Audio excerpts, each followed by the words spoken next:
Hi, I hope your day's going well. This video I put together is going to hopefully give you some ideas on how to approach car setup in iRacing. I'm not going to explain all the physics and theory as to the why. I'll do a bit of that, but I'm not going to go into excruciating, boring detail. I want to focus more on the practical side of this, which is, hey, the car's loose, what do I do? Or the car is pushy, what do I do? In what order? And stuff like that to make it so you can actually apply it. I will take some time to explain some of the physics behind it at certain points, but not too much. Anyway, so let's get started. So camber is probably one of the most well understood things by most people, but I'll explain it anyway just in case you don't understand it. But basically camber is when you have the tires on the car are leaned in towards the center of the car like this, so that when you go in a corner and the car is rolling over in the corner, the outside tire has a greater contact patch. It's flatter on the ground. Now the inside tire has less contact patch, but the reason why this generates more grip is because most of the grip you're getting on is from the outside tire. So that's what camber is. So quite simply, the more camber you have, the more grip you have. You can go too far in certain situations, but rarely, especially in iRacing. But you just got to keep an eye on the tire wear, and you want to make sure the middle and the inside tire wear numbers are pretty similar. The outside is always going to be less, or typically less. But if you're middle and inside, then you're using a good chunk of the tire, and that's usually a good thing to shoot for. So if you want to increase oversteer, you have more front camber and less rear camber. If you want to decrease oversteer, you have less front camber and more rear camber. So caster is really powerful for car setup, and a lot of people I've talked to seem to misunderstand this. A lot of people, not everybody, but some people I talk to, they think it just adds steering weight, and why do I want to add steering weight? What's the point of that? If you understand why it adds steering weight, you understand the value of caster. The reason why it adds steering weight when you turn the wheel is it's adding camber to the front tire as you're turning the wheel. Now this can be powerful because if you want to reach a certain amount of camber in the corner, but you don't want to give up braking performance because you've added a lot of static camber in the front, you can decrease the front static camber in the front and add more caster, so you get better braking, but you still have the same amount of camber in the corner. So it is a powerful thing, and it's a good tool to help you maximize your braking, but still get the cornering balance you want. One thing to keep in mind is that as you increase the caster and that weight gets stronger, it feels a bit edgier, or there's a finer tightrope of, well, that's a little too much steering, that's not enough. It's harder to balance the car the more caster you have. So by decreasing it, it tends to smooth out the transition feeling, and the car tends to be easier to drive. But there's a saying that I've heard many times: caster is faster, and it's pretty true. Typically, more caster you have to a point will give you more lateral grip in the front, and you can add grip out in the rear other ways. But that's a good way to increase the front grip. So spring rates is the next section, and this is a really interesting one. And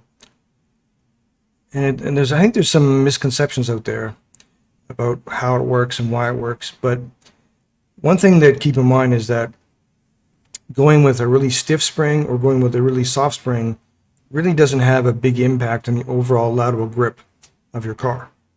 So if you go all soft in the front and the rear, and you go all hard in the front and the rear, if you did a G-pad, and you can do this in iRacing if you don't believe me, go into their circle pad there, set it all soft, set it all hard, do a circle.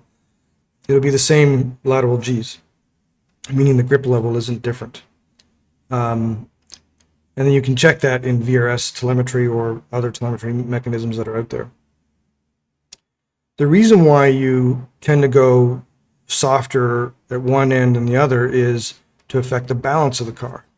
So with the front and the rear, if you went stiffer in the rear and softer in the front, you're going to tend to get more of an oversteery car. And vice versa. If you go soft from the rear and stiff from the front, you're going to take away steering or have a more stable car or decrease the oversteer, however you want to say it. And this has to do with the relative roll resistance and then how that affects the lateral weight transfer. If you then move on to things like bumpy tracks, that's when or smooth tracks, you probably want to go to a softer spring for bumpy tracks and a harder spring for smooth tracks. And this is just all about keeping the tire in contact with the pavement, or tarmac, or whatever you want to call it, or bitumen, as they say in Australia. The softer spring absorbs the bumps better, basically, and the dampening also has impact on this. We'll get to that later. But the softer spring absorbs the bumps better and keeps the tire in contact with the pavement, so it generates more grip more consistently. If you had too stiff, you'd skip across the top and you wouldn't be able to sustain a good load on the tire. So if you want more oversteer, less front spring and more rear spring. If you want to decrease oversteer, do the opposite of that. You do harder front spring and softer rear spring. So hopefully that makes sense. So now we're going to talk about anti-roll bars. And this is a great tuning aid to affect the balance of the car. And very much like springs, going all soft or all hard on the spring rate or the anti-roll bar rate doesn't really affect the lateral grip of the car. It's the relative difference between the front and the rear that affects the balance of the car. And all we're working on here is balance, not overall lateral grip. So if you want to increase the oversteer, then you will decrease the front anti-roll bar stiffness, and you'll increase the rear anti-roll stiffness.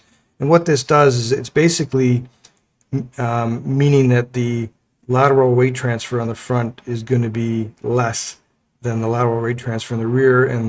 And I can explain this later, but basically the more lateral weight transfer you have from inside to outside, the less lateral grip you have. So you can control the balance of the car by controlling the lateral weight transfer of the front versus the lateral weight transfer of the rear.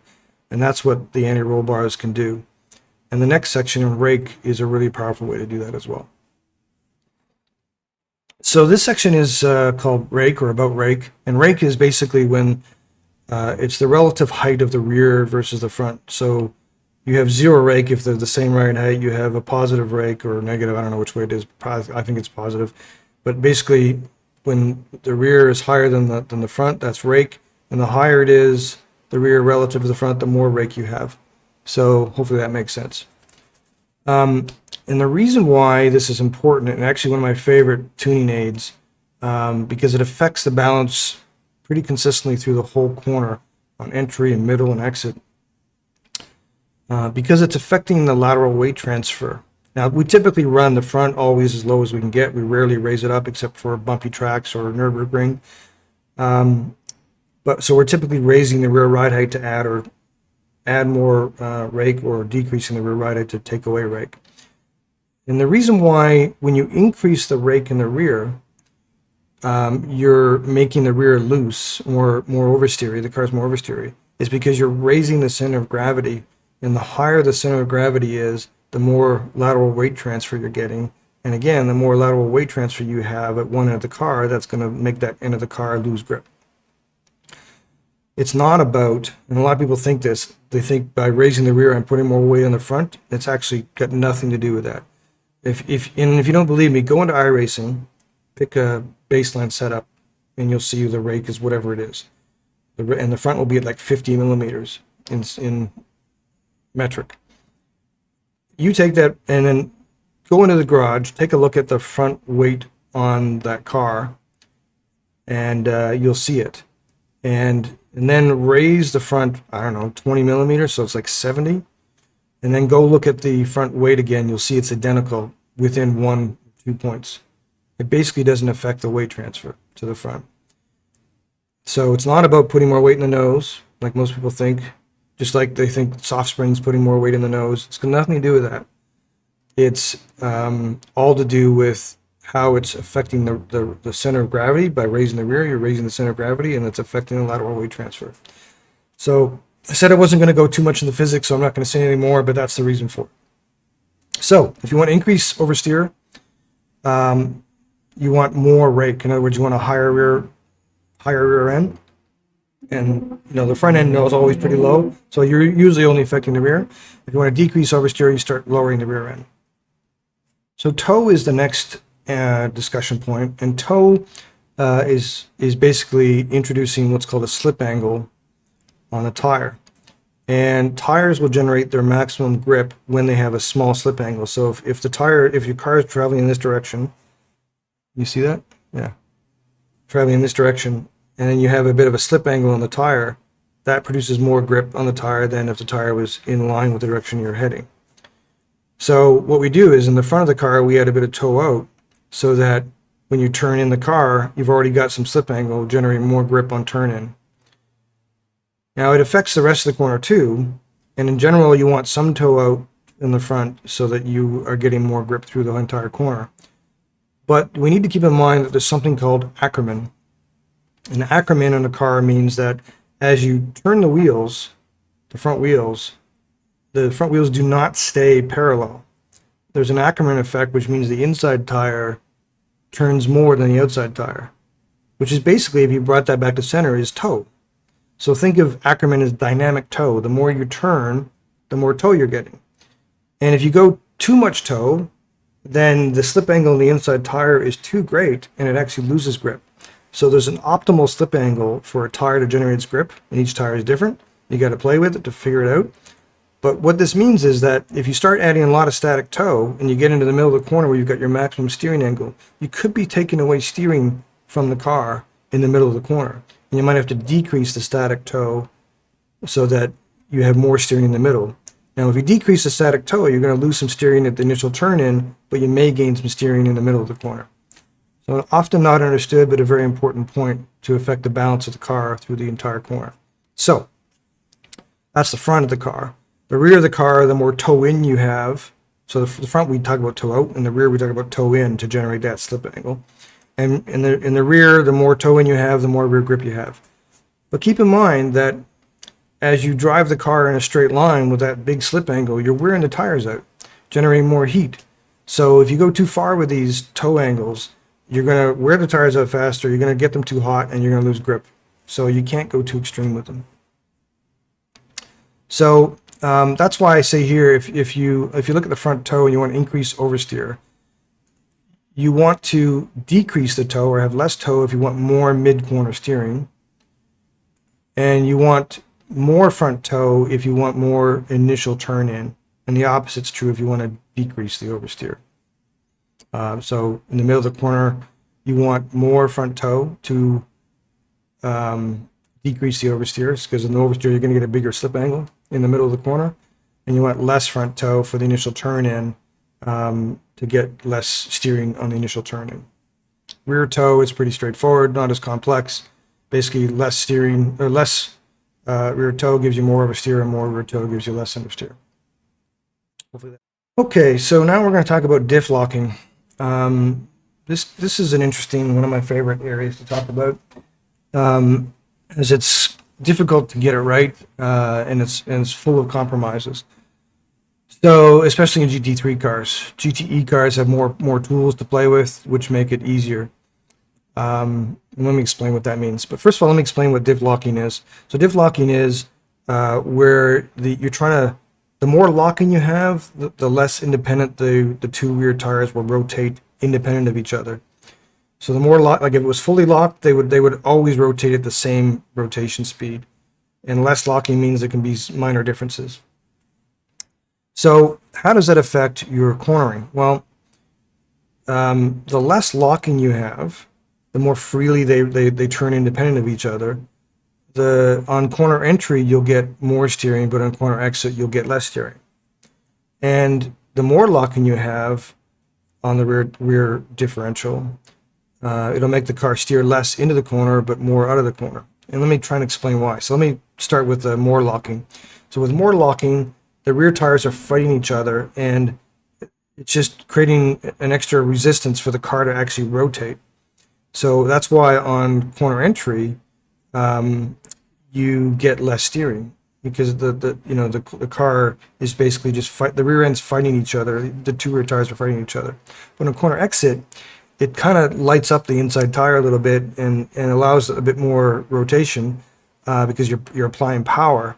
So on exit, it actually makes the car looser.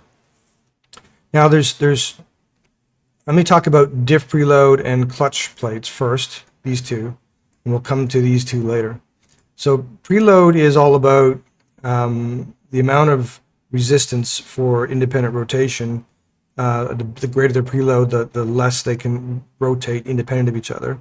And clutch plates is a multiplier of that, and it ramps up the amount of locking the more clutch plates you have. So if you have 2 clutch plates or 4 clutch plates or 6, as that goes up, you get more and more locking when you're on full power or when you're off full power.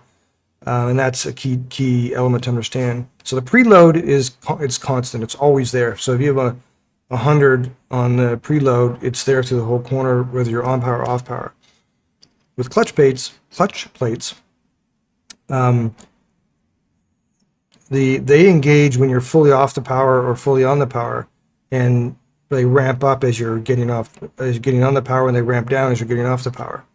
So what that means is the throttle you're using or not using also impacts the amount of locking, as opposed to the preload. It doesn't. The throttle position or the amount of throttle you have has no impact on the locking. So this gives you different tuning aids to control how the car feels through the corner. Let's talk. So back to preload. So if you want to increase the oversteer, you want less preload on corner entry, because it allows the rear end to free the independent tires, the 2 rear tires, to rotate independently, allowing the car to rotate. If you want to increase the steering on the corner exit, though, you need more preload. So there's the compromise. Like, you want less steering, if you want stable in, you want lots of preload, but then it makes it too loose off. Or if you make it less preload so it turns good going into the corner, then you're too pushy on the exit of the corner, and then trying to find a compromise is difficult. And the reverse is true if you want to do the oversteer. So if you want to decrease oversteer, you want more preload on corner entry and less preload on corner exit.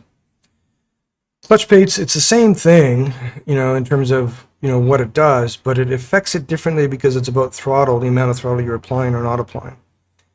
In general, what I've found is that for GT3 cars, for example, four clutch plates is a good happy medium. 6 can work in certain situations under high grip, but it makes the transition to power, like when you're in neutral power and maybe mid corner and you start getting the power, that those clutch plates really ramp up the locking. It can get you a lot of oversteer on exit, and it can also make it too stable going into the corner. Like when you're fully off the power, the car doesn't want to turn.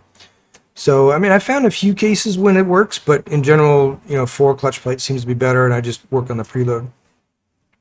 Now, for GTE cars, a lot of them have diff coast ramp angle and diff drive ramp angle. I know GTE cars aren't as powerful or popular these days, but I kind of wish GT3 cars had this. But basically, diff coast ramp angle is about when the car is off power. So you're coasting in the corner, and it affects the locking. And less locking gives you more corner entry, more locking gives you less corner entry. And then the drive ramp angle is about when you're on the throttle. So more locking gives you more oversteer on exit, and less locking gives you less oversteer on exit. So these two things here are a great way to have your cake and eat it too, because you can set the corner entry and the corner exit diff locking independent of each other to some degree because of these two things in a GTE car. So brake bias is probably one of the easier ones to understand. You can control how much braking force is at the front of the car, front tires or the rear tires. The more you put braking force on the rear, the more the car will be loose on entry with your trail braking. The more braking force you put to the front, the more the car will be stable on entry in trail braking into the corner. It's pretty straightforward. It's a really powerful tool. But what I think some people might be guilty of, I know I've been guilty of it, is you have a car that is too stable, So you move the bias too far backwards, and then you start overheating the rear tires on entry, and then because you've overheated the tires on entry, now the car's loose on exit. So then it's, oh, I got to make the car more stable. But if you just actually move the bias a bit forward, so you're not overheating the rears as much on entry, and then you can, you can work on the balance of the car to the rest of the corner with tires that aren't as overheated. So hopefully that makes sense. I mean, basically, you don't want to overheat the tires by having the brake bias too far one way or the other. So damping is one of the more complex subjects, and a lot of people don't really understand it. It's not that complicated, but a lot of people never really play around with this stuff because they really don't know what to do. So let me try and shed some light on it. Damping is the shock, not the spring, and it allows you to control the rate at which the spring is compressed and extends, or compression and rebound.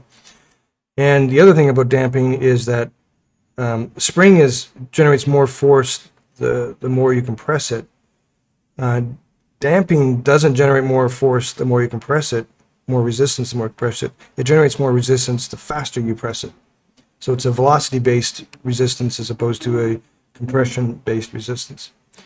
And that's important because that's the distinction between low speed and high speed dampening. So low speed is slower transitions, and high speed is quick transitions over bumps and stuff, and that's why there's a low speed and a high speed dampening.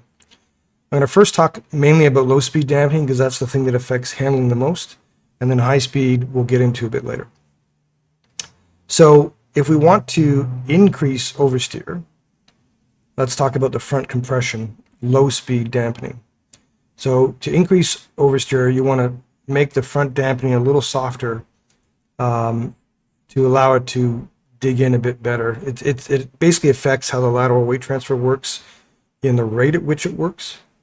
The steady state is the same, like it'll still reach the same amount of compression on the spring, but the rate at which it does it basically affects the rate at which the lateral weight transfer happens. So it allows the front to go down quickly and allows you to dig in hard. Now, in contrast, the rear compression, low speed, you want more compression dampening the rear so that it transfers more weight transfer between the inside and the outside tire and the rear more quickly, which loosens the car. So in the front, you want less compression. In the rear, you want more compression if you want oversteer. Now let's talk about rebound, because that's also going to impact your oversteer situation. I'm going to start with the rear. So the rear, by having less rebound, it allows the rear to kind of lift up more and transfer more quickly to the front of the car. And it's just about the timing of the transition that allows the front to grip up more and the rear to get a little bit looser. So less damping the rear adds more steering. In the front, you want more dampening on the rebound so that when you start getting on throttle, the front of the car doesn't lift up so quickly. And it's not about keeping weight more on the front tires as a lot of people think. It's more about the changing of the lateral weight transfer and the rate at which that happens. Anyway, so that's the basics. So increase oversteer, front compression less, rear rebound more, rear compression more, and rear rebound less. And it's basically the exact opposite if you want to decrease that. And you can read this for yourself. One thing I want to note is that make sure you read the iRacing description for each car, because it's hard to know which direction to go in. I think the more positive the numbers are, the more dampening it is. The more negative the numbers are, the less dampening it is. But some start at 0 and go up. Some are negative and go up to 0. It's kind of confusing. So just make sure you read the description. So you mouse over the dampening and read the description for low speed, compression, and rebound, and make sure you understand which adjustments in iRacing affect it in a certain way. So let's talk about high speed dampening, which is really for the bumpy tracks. Now, a lot of people will tell you that high speed dampening is only for the bumps, and low speed dampening is only for the lower speed transitions, not speed in the velocity, but speed of the transition of the weight transfer. That's in general kind of true, but it's not entirely true. And it's important to understand that because the low speed damping affects bumps too. And the reason for that is the low speed dampening has a certain amount of dampening when if this space here represents the velocity of the shock, so low velocity, higher velocity, and medium velocity. The higher the velocity of the shock, at a certain point it transitions into the high speed dampening. But it's not like then the low speed disappears. The high speed adds to the dampening that the low speed already gave you. So that's important to understand. So that if you have really, really strong damping for low speed, and you say, well, I'm going to take out dampening for the high speed and I'm good for the bumps, that won't always be true, because the low speed is still pretty stiff dampening and that still affects the bumps. So in general, if you want a car to be more compliant over bumps, you want to take away damping on the high speed, but you also want to take away dampening on the low speed. And make sure you work them as a pair, not just so independent of each other. And that's what that, this section here on high speed dampening and how it affects the bumps. So just to add to the scenario around bumpy track, it's not just affected by damping, it's also affected by the springs. And basically softer springs will allow you to handle the bumps better than a harder spring. The harder springs will skip along the top of the bumps and they won't allow the tire to get to the tarmac as easily, so you'll have less grip. So softer springs in general are better for bumpy tracks in general, just like softer dampening is better for bumpy tracks. So one of the things I talked about at the beginning of this video was I wanted to give you some guidelines as to, well, how do you approach making a setup? So understanding what all these things do is great, but what do I do in what order? There's no right answer, but here's my thoughts on the subject. On this other sheet, I put together something that maybe will help you think about how you approach it. But first of all, you can start with a baseline setup, either iRacing one or a paid setup, or you can just start completely from scratch. It's up to you. I recommend starting with like the iRacing ones or paid. They're both good starting points, and then just minor tweaks from there, especially for the paid ones, because they're usually pretty good. The iRacing one, you might have to make more changes. But in what order do we make these changes? Well, the first thing I like to change is the rake to get the balance basically where I want it. Because remember, rake affects the whole corner. And if the car is too oversteer, or I want to reduce the rake. If the car has got not enough steering, I might increase the rake. Rake also tends to allow better braking, because that center of gravity is higher in the rear, so it transfers more weight to the front. Because the CG is higher. But so lower rake, you tend to have less braking performance. Higher rake, you have more braking, and it also affects the balance. So I start with a rake always. Then the next thing I do is, I'm always focusing on corner entry and exit in the middle every time I look at things, and there's always compromises. But the next thing I'll look at is the usually the diff, and then the roll bars. Those are the next things I start working at, and then I kind of tune that with the brake bias. But I want to leave the brake bias till after I've done the diff and the roll bar, because I want the car to naturally roll through the corner and steer where I want it to without applying a lot of rear brake bias to make it steer too much or steer into the corner. I want it to have a natural carve to it, and then I'll start fine tuning it with a brake bias. I say next look at camber and caster. You could argue those are the first things you start with, but typically most setups start with maximum camber, and maybe not in the rear, but typically always in the front. The caster is typically less than maybe an optimal setup, especially if you go with the iRacing ones. They tend to have less caster than the paid setups. So maybe you could argue the caster goes a little sooner, but again, this is just a suggestion. And then I do the fine tuning of the corner entry and exit using the shocks. Because remember I said that shocks are powerful, but they don't tend to have as big an impact on the balance of the car as roll bars and spring rates and